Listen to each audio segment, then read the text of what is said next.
Hora de conversar com o Rodrigo Aidar. Bom, a Cristiano Zanin já tem data para ser sabastinado, é ótimo, para ser sabatinado no Senado, dia 21, pela Comissão de Constituição e Justiça.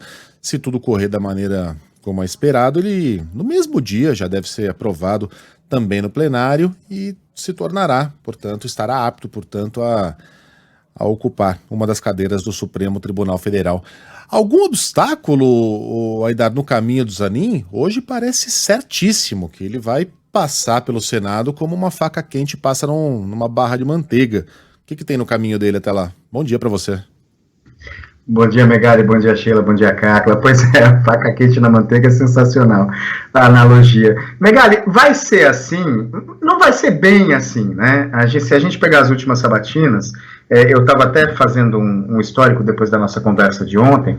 Se a gente pegar o tempo das sabatinas, as últimas sabatinas, elas duraram quase 12 horas, né? Toffoli mais atrás, mas Fachin, Alexandre de Moraes, Cássio Nunes Marques, o próprio André Mendonça, todas sabatinas de 12, 13 horas. E o cara fica ali sob fogo nessas 12, 13 horas. E vai ter, claro, vai ter uns embates interessantes. A gente pode pensar no embate entre o senador Sérgio Moro e o candidato ao Supremo Tribunal Federal, né, o indicado ao Supremo Tribunal Federal, Cristiano Zanin Martins.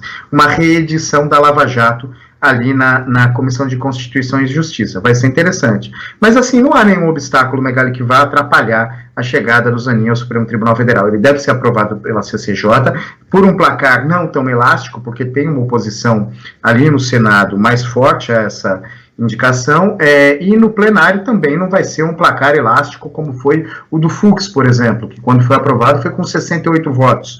Os cálculos que estão fazendo é que vai chegar mais próximo do Fachin ali, que foram 52 votos, ou do Alexandre de Moraes, 55. Eu estou olhando aqui o celular, que foi as anotações que eu fiz. Mas você sabe, Megali, que ontem eu conversava com um advogado de um parlamentar, de um senador. Não vou dizer o nome dele aqui, mas conversava com ele, tentando ver, e aí, o que você mandou o senador perguntar, como é que vai ser, etc., para sentir um pouco o clima, porque, em regra, os senadores recorrem aos seus advogados, principalmente quando eles não são da área jurídica, para bolar as perguntas para essas sabatinas para o Supremo Tribunal Federal.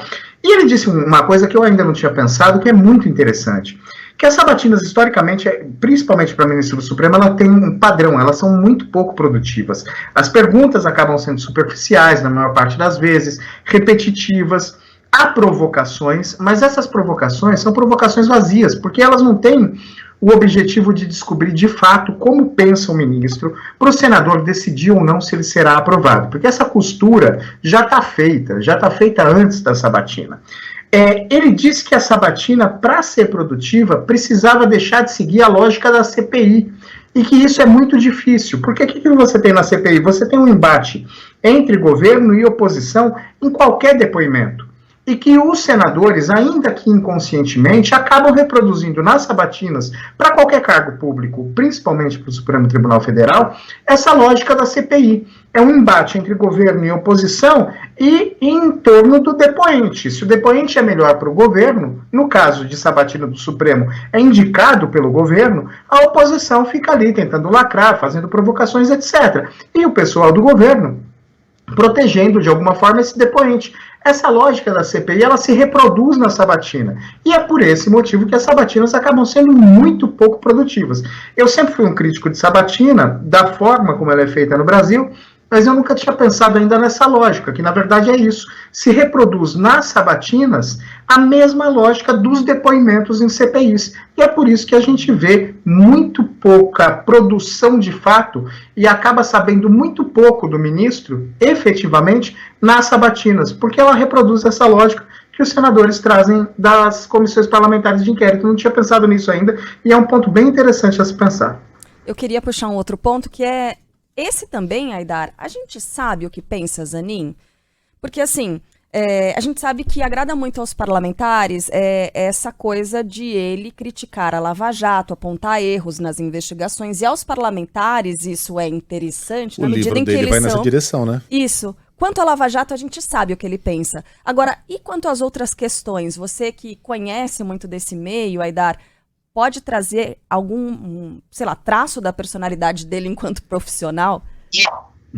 Olha, o Zanin, ele sempre foi um advogado empresarial. A Lava Jato é um ponto fora da curva na carreira dele. Ele foi um advogado empresarial, é professor de processo civil, direito civil. Então, assim, o que o Zanin pensa sobre os demais temas acabou ficando escondido, porque o principal caso que ele atuou de fato, e atuou muito bem, foi no da Lava Jato, que conseguiu essas anulações todas. O pessoal da Lava Jato ajudou bastante, porque fez muita lambança no curso da operação. Agora, ele acabou ficando mais conhecido pelo caso penal, quando, na verdade, a maior parte da advocacia do Zanin não era na área penal, né? Sempre foi na área empresarial. Um advogado muito bem sucedido, diga-se de passagem. Agora, Carla, a sabatina serve, ou deveria servir, justamente para isso. Para saber como o ministro Zanin vai se colocar sobre outras questões que não as que a gente conhece. E esse seria o papel dos senadores. Por exemplo, a gente não sabe como o Zanin pensa sobre descriminalização do uso da posse de drogas. E se essa pergunta for feita, muito possivelmente, isso não é o Zanin que vai fazer. Historicamente, todos fazem. Isso não é uma crítica ao Zanin.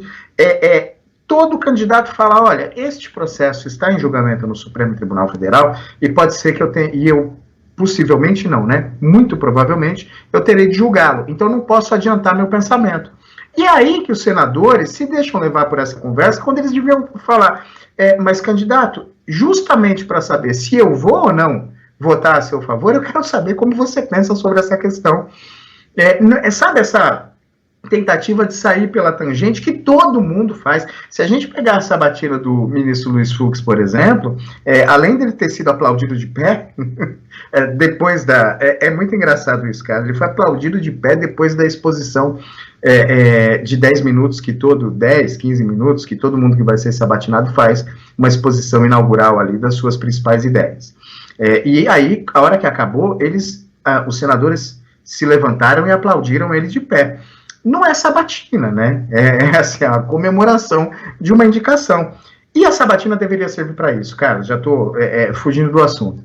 Para descobrir como pensa o Zanin sobre a descriminalização das drogas, sobre outros assuntos que estão no Supremo Tribunal Federal, sobre questões tributárias, sobre questões políticas, de mandato, todas essas questões que, de uma forma ou de outra, acabam chegando no Supremo Tribunal Federal.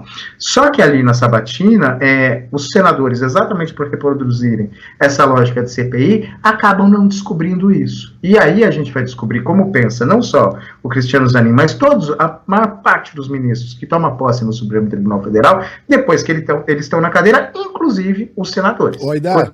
Fazer isso antes. Agora seria muito gozado, né? Porque a gente não sabe nada do Zanin, como disse nada. O que ele pensa sobre cotas? Não sei. Sobre armas? Não sei. Não sei. A gente deduz pela indicação do presidente Lula, mas a gente deduz... Mas talvez nem o Lula saiba. Eu imagino que eles conversassem sobre os autos, sobre o caso do Lula, né? Enfim, desconfio que talvez nem o Lula saiba. Vocês já imaginaram se na hora a gente tem uma surpresa e ele pensa exatamente o oposto do que a esquerda em geral? Armas, não, eu acho que a gente tem que incentivar, por meio de legislação, a venda de armas, aborto, nem pensar. Você se lembra de alguma reviravolta dessas, alguma grande surpresa que a gente já teve em sabatinas, Aidar? Em sabatinas não, mas o cara tomar posse e depois se revelar, todo mundo ficar surpreso com a posição dele, Fachin com a Lava Jato. O Fachin foi, assim, muito atacado, porque ele tinha discursos em púlpitos em favor da candidatura da Dilma, em favor do movimento dos trabalhadores sem terra, em favor de uma esquerda, assim, tanto que a votação dele foi muito pequenininha. E aí, quando ele chegou no Supremo Tribunal Federal e deram para ele, com a morte do ministro Teori Zavascki, a relatoria da Lava Jato, e todo mundo achou que ia ser uma coisa assim. Não, ele não é um cara punitivista, ele é menos punitivista, ele é mais progressista nessas coisas de pena. Ele se revelou, na Lava Jato, um punitivista a toda prova. A ponto, a gente vai lembrar, de ele mandar anular as investigações da Lava Jato por conta, por conta do foro. Não deveriam ter corrido em Curitiba para ver se ainda daria para aproveitar alguma prova. E não por conta da falta de parcialidade, como foi anulado pelo plenário do Supremo depois. Fachin é um exemplo disso, Megali. Vamos ver. Não acredito que tenhamos surpresas, mas tá aí, tá marcado pro dia 21. Esse roteirista é tão maluco, né? Então, o roteirista Da desse país pode história estar atual. nos reservando um novo plot twist, né? Pro dia 21, quarta-feira da semana que vem, acompanharemos. Aidar, bom trabalho pra você, até. Bom trabalho, trio, valeu.